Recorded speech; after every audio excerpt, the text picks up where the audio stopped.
विद्यार्थ्यांसाठी महत्त्वाची बातमी, शाळांच्या वेळा आता बदलणार आहेत। सरकारी शाळा आता 9 वाजता भरणार आहेत।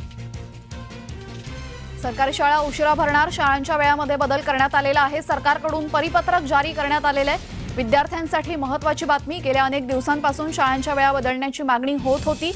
त्यानंतर आता मंत्री दीपक केसरकर यांनीही वक्तव्य करत शाळांच्या वेळांमध्ये बदल करण्याचं म्हटलं होतं आणि आता शाळांच्या वेळा बदलण्यात आलेल्या आहेत। सरकारी शाळा आता 9 वाजल्यानंतर भरणार आहे। राज्यपाल रमेश बैस यांनी एका कार्यक्रमामध्ये वक्तव्य केलं होतं की लहान मुलांच्या शाळांच्या वेळा बदलल्या पाहिजे। आजकालची जीवनशैली विचारात घेता शाळांच्या वेळा सकाळच्या ऐवजी थोडा उशिरा असणं महत्त्वाचं आहे।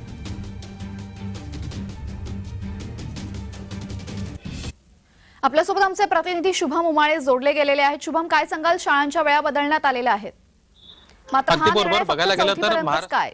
आताच परिपत्रक काढलं आहे आणि त्या परिपत्रकामध्ये असं सांगण्यात आलेलं आहे की 4थी पर्यंतचे सर्व वर्ग जे आहेत ते सकाळी 9 किंवा 9च्या नंतर घेण्यात येणार आहेत। हे पत्रक जे आहे आता उशिरा संध्याकाळी आलेलं आहे माध्यमांमध्ये आणि प्रसारित झालेलं आहे। सोबतच बघायला गेलं तर शालेय शिक्षण मंत्री दीपक केसरकर हे गेले अनेक महिन्यांपासून सांगत होते की शाळेच्या वेळा बदलण्यात येणार आहेत करून, आणि त्यानंतर आता त्या बदलण्यात आलेल्या आपल्याला पाहायला दिसून येत आहेत। अनेक कारणं आहेत अशी की मुलं सकाळी उठायला तयार नसतात, थंडीचे दिवस असतील किंवा पावसाळ्याचे दिवस असतील त्यावेळेस सुद्धा त्रास होतो। सोबत पालकांना त्यांच्या नोकऱ्या सांभाळून लहान मुलांची तयारी करण्यासाठी, मग ते डब्बा असो किंवा त्यांच्या आंघोळी असो, यासाठी उठायला देखील त्रास होतो आणि त्यानंतर त्या अशा सर्व कारणांसाठी 9 किंवा 9 ते नंतर 4थी पर्यंतच्या सर्व सरकारी आणि खासगी शाळा या घेण्यात येणार आहेत। जी जी जी, धन्यवाद शुभम, आपण दिलेल्या सविस्तर माहितीबद्दल।